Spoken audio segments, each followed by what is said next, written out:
warahmatullahi wabarakatuh. Yang saya hormati Bapak Bayu Kanitro selaku dosen komisi, Agus Tioko selaku dosen pembimbing, dan Bapak Musliawat selaku pembimbing saya di BPTP LIPI Yogyakarta.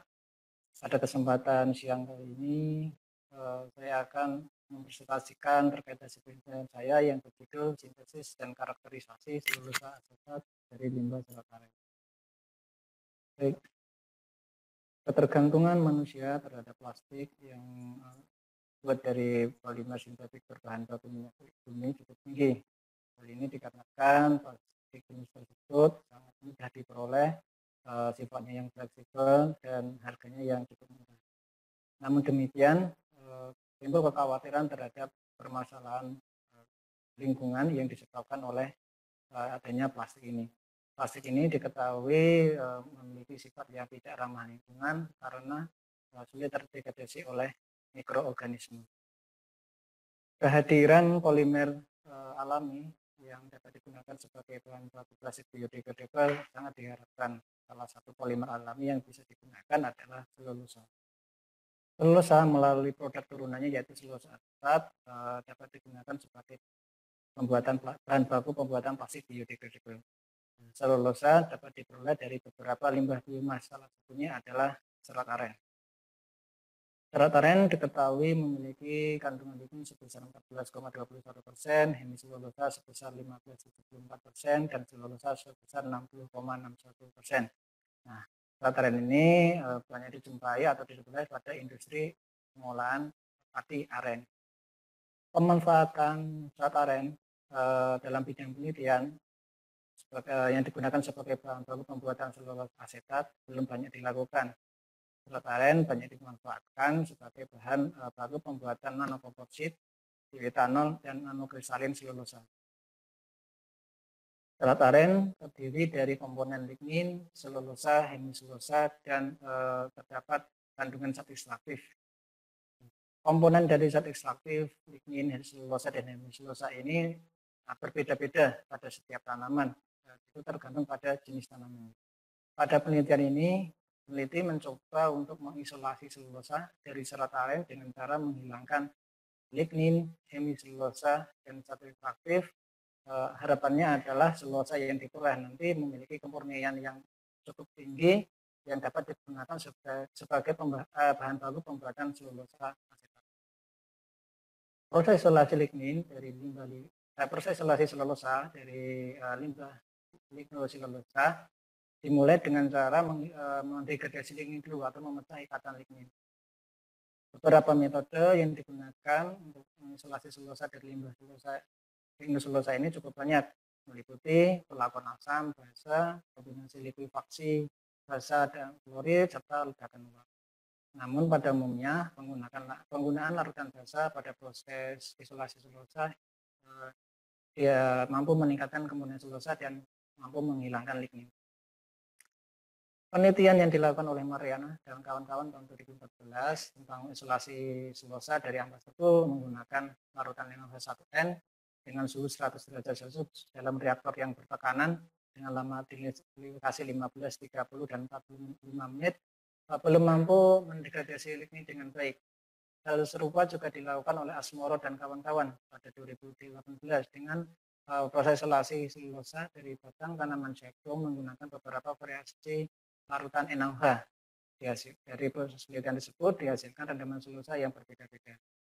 Dari dasar inilah saya peneliti mencoba mengoptimasi proses isolasi selulosa dari serat aren agar diperoleh selulosa dengan kemurnian tinggi supaya nanti dapat digunakan sebagai bahan baku pembuatan selulosa asetat. Selulosa asetat diperoleh dari proses esterifikasi selulosa dengan beberapa bahan kimia. Proses esterifikasi ini berjalan dengan bantuan jenis katalis dan beberapa reaksi. Salah satu parameter keberhasilan proses esterifikasi adalah banyaknya gugus asetil pada asetat nitrat yang mensubstitusi gugus hidroksil pada gugus hidroksil pada selulosa. Biasanya di tunjukkan dengan nilai derajat substitusi atau nilai DS. Nah, salah satu faktor keberhasilan dari proses selulosa yang mempengaruhi adalah penggunaan jenis katalis dan proses lama reaksi.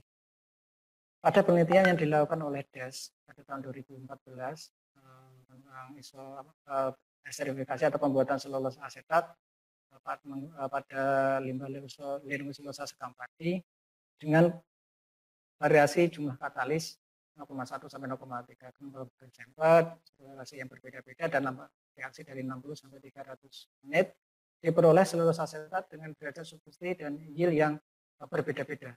Dari dasar ini juga peneliti mencoba untuk mengoptimasi proses asetalasi selulosa dengan memanfaatkan lama reaksi dengan suhu dan jumlah katalis yang tetap.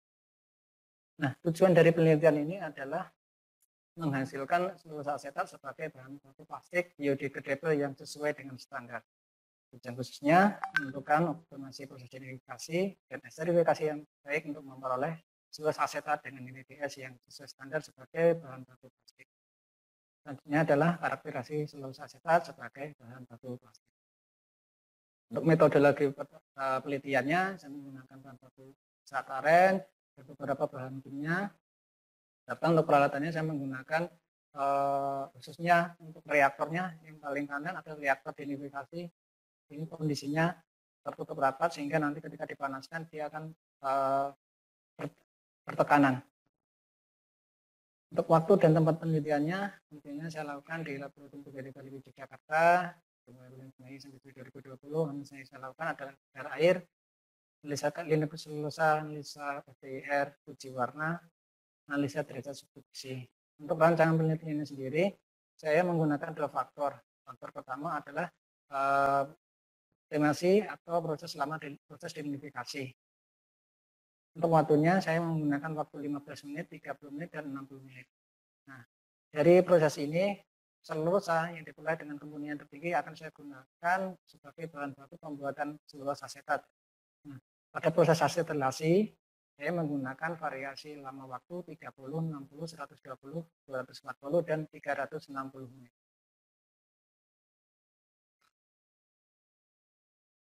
Rancangan penelitian sendiri dimulai dari bawah, mulai penghilangan zat ekstraktif, kemudian proses delignifikasi atau pengdegradasian lignin, kemudian bleaching untuk menghilangkan sisa lignin tersisa, kemudian terakhir adalah proses sintesis selulosa asetat. Penonton zat ekstraktif pada serat aren menggunakan metode Soklet dengan kadar air bahan sebesar 9,88%. Nah, proses reaksinya seperti ini dilakukan dua tahap. Pada tahap pertama menggunakan pelarut aseton yang memiliki karakteristik sebagai pelarut semipolar, artinya dia dapat melarutkan senyawa-senyawa polar dan senyawa-senyawa yang non-polar. Kemudian pada ekstraksi tahap kedua menggunakan pelarut air. Air ini sifatnya lebih polar. Nah, dia akan menghilangkan senyawa polar yang tidak larut dalam ekstraksi tahap pertama menggunakan pelarut aseton. Kemudian tahap kedua adalah delignifikasi. Prosesnya seperti ini, serat aren nanti saya masukkan ke dalam reaktor, kemudian saya tambahkan 400 ml parutan NaOH 10%, kemudian satu pakot panaskan dalam air bat dengan suhu reaksi 150 derajat Celcius pada umumnya. Dengan suhu ini akan diperoleh tekanan 6 sampai 8 bar. Nah, untuk proses lamanya selama 15, 30 dan 60 menit sehingga nanti produk akhirnya adalah seperti bur kayu atau pulp. Pemutihan atau bleaching tujuannya adalah untuk menghilangkan sisa lignin yang masih tersisa pada pulp atau yang sisa lignin yang tidak hilang pada proses delignifikasi. Saya menggunakan larutan hidrogen peroksida dalam kondisi basah 30 gram pulp, kemudian saya tambahkan 600 ml, kemudian saya reaksikan pada suhu reaksi 70 derajat Celcius selama 5 jam. Kemudian larutan yang saya peroleh saya kemudian dibilas hingga netral dengan kuadres. Artinya pulp yang diperoleh lebih putih. Proses asetilasi saya menggunakan metode dari gas sintetis seperti ini, sampel dari selulosa yang memiliki kemurnian tertinggi dari proses linusifikasi dan bridging tadi sebanyak 0,2 gram, kemudian saya tambahkan karbesiot, kemudian saya tambahkan asetat anhidrida, di mana fungsi iot ini adalah membuat asetat anhidrida lebih bermuatan positif sehingga dia akan lebih mudah bereaksi dengan gugus hidroksil pada selulosa, sehingga nanti keberhasilannya adalah di proses tersebut. Hasil dan pembahasan. Pada penentuan zat ekstraktif diperoleh hasil sebagai berikut. Pada ekstraksi pertama menggunakan ekstraksi kloroaseton diperoleh zat ekstraktif sebesar 10,27%.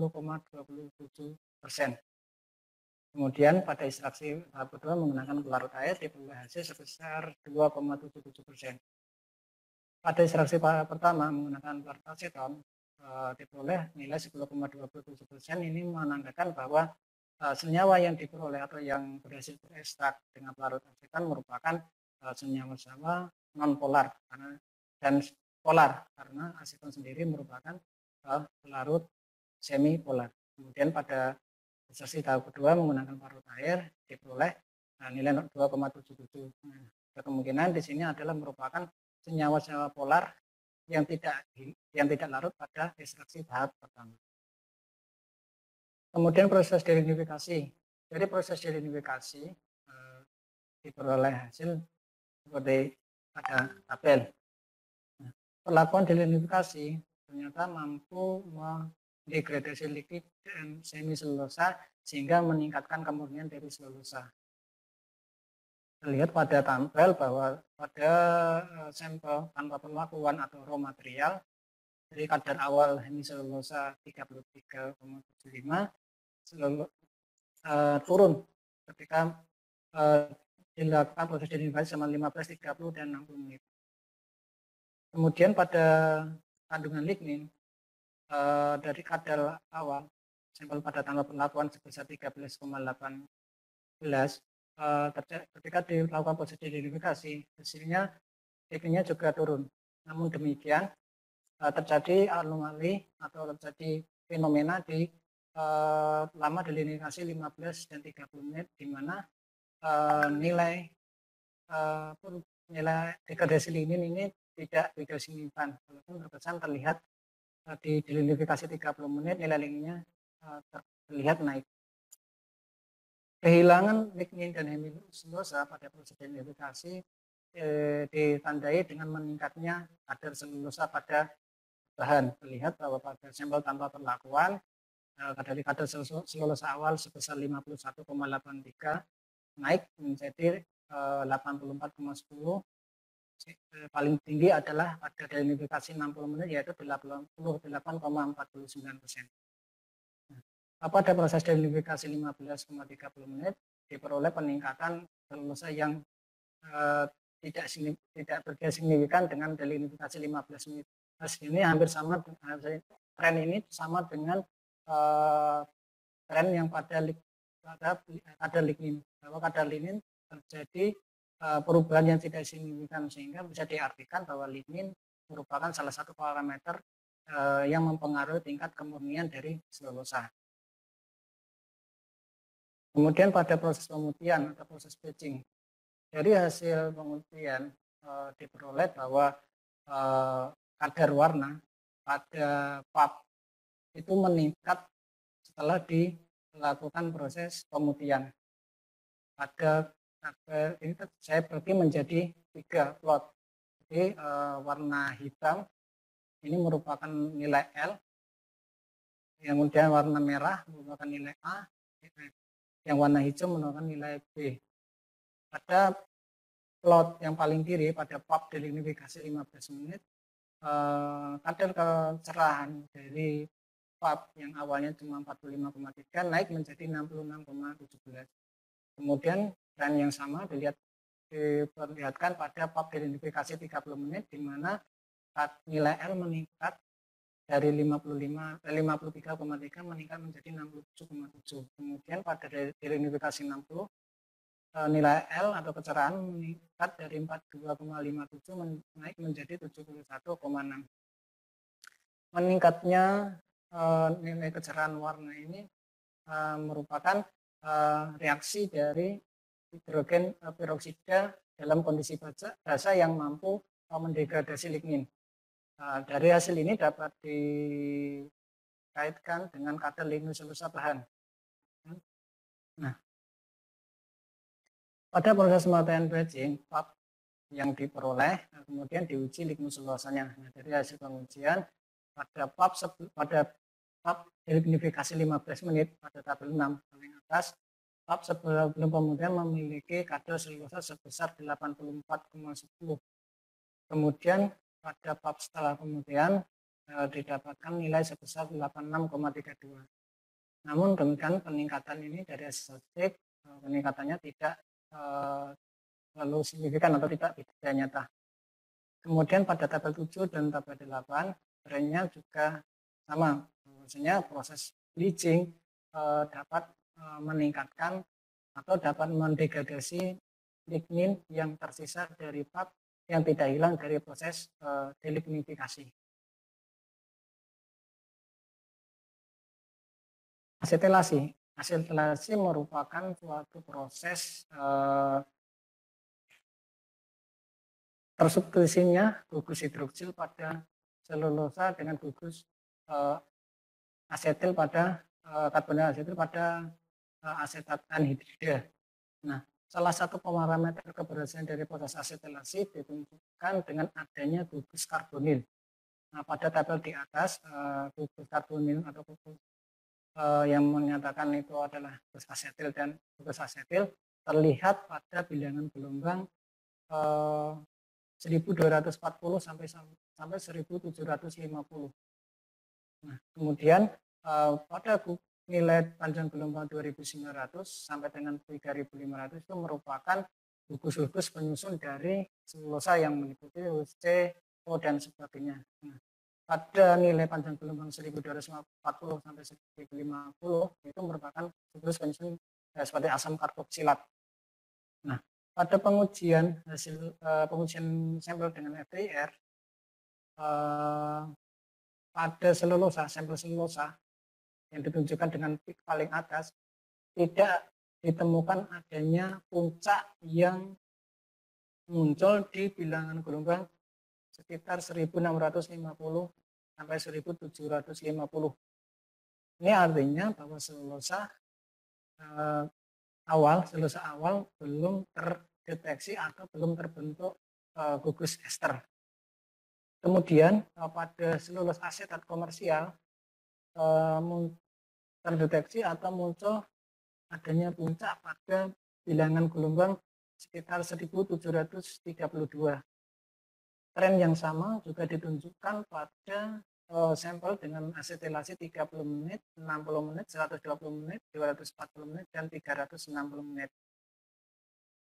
Dengan hasil ini dapat disimpulkan bahwa proses asetilasi yang dilakukan oleh peneliti dengan lama variasi waktu tersebut telah berhasil menghasilkan selulosa asetat dengan ditunjukkan adanya atau munculnya gugus ester sesuai dengan hasil uji FTIR.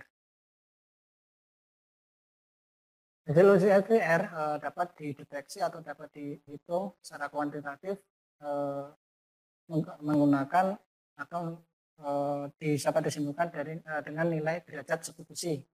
Nah, derajat substitusi ini adalah merupakan nilai banyaknya gugus asetil yang tersubstitusi atau mensubstitusi gugus hidroksil pada selulosa. Pada selulosa asetat dengan lama asetilasi 30 menit diperoleh nilai DS sebesar 1,60. Pada selulosa asetat dengan lama asetilasi 60 menit diperoleh nilai DS sebesar 1,54. Pada 120 menit diperoleh DS sebesar 1,82. Dengan lama asetilasi 240 menit diperoleh nilai DS 1,12. Dengan lama asetilasi 360 diperoleh nilai DS sebesar 2,11.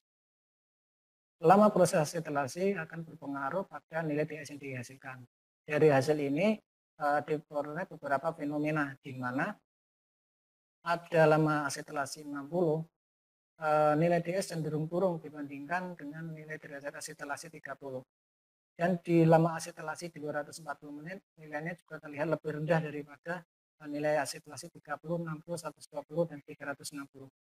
Penurunan nilai tersebut ini disebabkan adanya kemungkinan air yang terdapat pada selulosa. Gugus karbonin pada atau gugus hasil pada asetat anhidrat, dia akan sangat reaktif sekali bereaksi dengan gugus hidroksil pada air dibandingkan gugus hidroksil pada selulosa. Nah, dengan adanya kejadian seperti ini, maka ada kemungkinan terjadi reaksi hidrolisis atau reaksi reversibel atau berkebalikan. Nah, dari nilai derajat seterusnya diperoleh dapat disimpulkan bahwa pada lama asetilasi 30 menit diperoleh nilai DS sebesar 1,6. Nilai tersebut sudah sesuai dengan standar sebagai bahan baku pembuatan plastik, di mana di standar disebutkan bahwa nilai DS 1,2 sampai 1,8 sudah dapat dimanfaatkan sebagai bahan baku pembuatan plastik. Nah, rendemen. Nilai rendemen di sini dihitung berdasarkan tiap tahapan proses. Nah, pada proses ekstraksi yang meliputi tahap ekstraksi aseton dan air diperoleh rendemen berturut-turut 89,73 dan 97,23. Artinya bahwa dalam serat aren terdapat beberapa komponen zat ekstraktif yang sifatnya non-polar dan polar. Kemudian pada proses delignifikasi 60 menit rendemen turun menjadi 30%.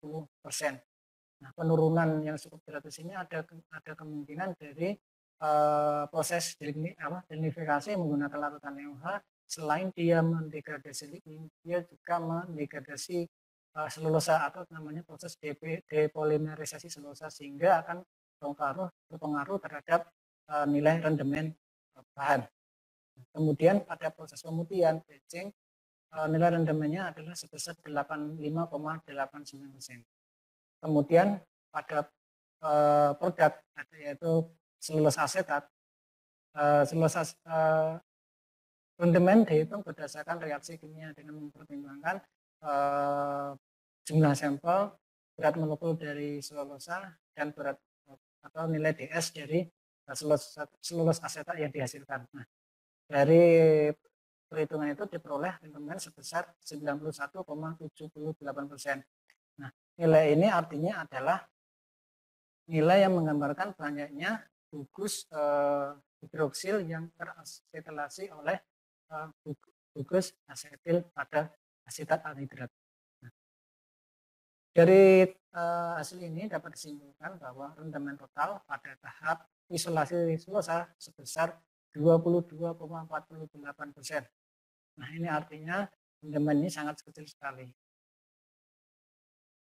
Nah, dari penelitian tentang optimasi proses delignifikasi dan asetilasi dapat disimpulkan bahwa pada penelitian perlakuan isolasi selulosa dan lama proses asetilasi pada sel lain telah mampu dihasilkan selulosa asetal sebagai bahan baku plastik biodegradable sesuai standar pada lama asetilasi 30 menit. Kemudian nomor 9 khususnya melakukan lama proses delignifikasi 60 menit menggunakan larutan NaOH 10% dengan suhu reaksi 150 derajat Celcius dan pada kondisi bertekanan menghasilkan kadar lignin sebesar 0,24%, hemiselulosa 10,87% dan kadar selulosa pulp sebesar 88,49%. Adanya proses pemutihan setelah proses delignifikasi menggunakan larutan NaOH menggunakan larutan hidrogen peroksida pada kondisi basah dengan suhu reaksi 70 derajat Celcius selama 5 jam menghasilkan kadar lignin sebesar 0,01%, hemiselulosa sebesar 9,95% dan kadar selulosa sebesar 90,61%. Nah, selulosa yang diperoleh kemudian dilakukan proses asetilasi menggunakan katalysator dengan lama asetilasi 30 menit menghasilkan nilai DS sebesar 1,60. Dari hasil ini, selulosa yang diperoleh sudah memenuhi syarat sebagai bahan baku plastik biodegradable sesuai dengan literatur. Nah, sarannya adalah penelitian lebih lanjut dalam menyempurnakan penelitian ini adalah perlunya dilakukan optimasi ulang, terutama pada proses delignifikasi agar diperoleh rendemen yang lebih tinggi. Nah, sekian presentasi dari saya. Terima kasih atas waktunya.